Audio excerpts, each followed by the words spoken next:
Chapter 30. Sir William stayed only a week at Hunsford, but his visit was long enough to convince him of his daughter's being most comfortably settled, and of her possessing such a husband and such a neighbour as were not often met with. While Sir William was with them, Mr. Collins devoted his morning to driving him out in his gig and showing him the country, but when he went away the whole family returned to their usual employments, and Elizabeth was thankful to find that they did not see more of her cousin by the alteration, for the chief of the time between breakfast and dinner was now passed by him either at work in the garden, or in reading and writing, and looking out of the window in his own book-room, which fronted the road. The room in which the ladies sat was backwards. Elizabeth had at first rather wondered that Charlotte should not prefer the dining parlour for common use. It was a better-sized room, and had a more pleasant aspect, but she soon saw that her friend had an excellent reason for what she did, for Mr. Collins would undoubtedly have been much less in his own apartment had they sat in one equally lively, and she gave Charlotte credit for the arrangement. From the drawing-room they could distinguish nothing in the lane, and were indebted to Mr. Collins for the knowledge of what carriages went along, and how often especially Mr. Burge drove by in her phaeton, which he never failed coming to inform them of, though it happened almost every day. She not infrequently stopped at the parsonage, and had a few minutes' conversation with Charlotte, but was scarcely ever prevailed upon to get out. Very few days passed in which Mr. Collins did not walk to Rosings, and not many in which his wife did not think it necessary to go likewise, and till Elizabeth recollected that there might be other family livings to be disposed of, she could not understand the sacrifice of so many hours. Now and then they were honoured with a call from her ladyship, and nothing escaped her observation that was passing in the room during these visits. She examined into their employments, looked at their work, and advised them to do it differently, found fault with the arrangement of the furniture, or detected the housemaid in negligence, and if she accepted any refreshment, seemed to do it only for the sake of finding out that Mrs. Collins's joints of meat were too large for her family. Elizabeth soon perceived that though this great lady was not in commission of the peace of the county, she was a most active magistrate in her own parish, the minutest concerns of which were carried to her by Mr. Collins, and whenever any of the cottagers were disposed to be quarrelsome, discontented, or too poor, she sallied forth into the village to settle their differences, silence their complaints, and scold them into harmony and plenty.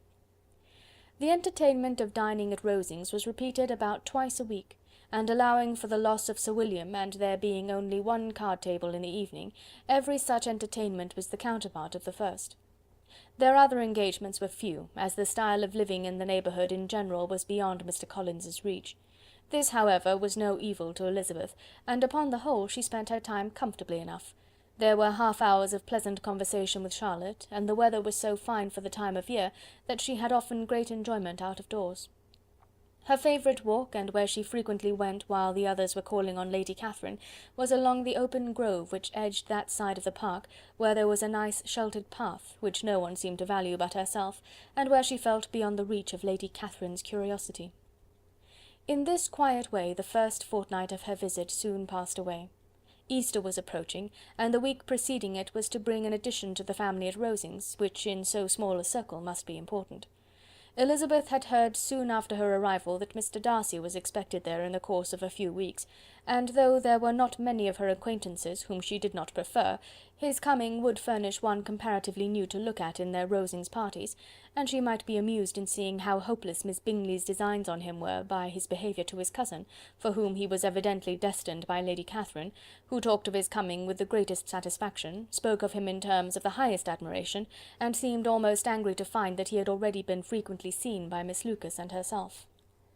His arrival was soon known at the parsonage, for Mr. Collins was walking the whole morning within view of the lodges opening into Hunsford Lane, in order to have the earliest assurance of it, and after making his bow as the carriage turned into the park, hurried home with the great intelligence. On the following morning he hastened to Rosings to pay his respects. There were two nephews of Lady Catherine to require them, for Mr. Darcy had brought with him a Colonel Fitzwilliam, the younger son of his uncle Lord, and to the great surprise of all the party, when Mr. Collins returned, the gentleman accompanied him. Charlotte had seen them from her husband's room, crossing the road, and immediately running into the other, told the girls what an honour they might expect, adding, "I may thank you, Eliza, for this piece of civility. Mr. Darcy would never have come so soon to wait upon me." Elizabeth had scarcely time to disclaim all right to the compliment, before their approach was announced by the door-bell, and shortly afterwards the three gentlemen entered the room. Colonel Fitzwilliam, who led the way, was about 30, not handsome, but in person and address most truly the gentleman. Mr. Darcy looked just as he had been used to look in Hertfordshire, paid his compliments with his usual reserve to Mrs. Collins, and whatever might be his feelings toward her friend, met her with every appearance of composure. Elizabeth merely curtsied to him without saying a word. Colonel Fitzwilliam entered into conversation directly with the readiness and ease of a well-bred man, and talked very pleasantly, but his cousin, after having addressed a slight observation on the house and garden to Mrs. Collins, sat for some time without speaking to anybody. At length, however, his civility was so far awakened as to inquire of Elizabeth after the health of her family. She answered him in the usual way, and after a moment's pause added, "My eldest sister has been in town these 3 months. Have you never happened to see her there?" She was perfectly sensible that he never had, but she wished to see whether he would betray any consciousness of what had passed between the Bingleys and Jane, and she thought he looked a little confused as he answered that he had never been so fortunate as to meet Miss Bennet. The subject was pursued no farther, and the gentleman soon afterwards went away. End of chapter 30.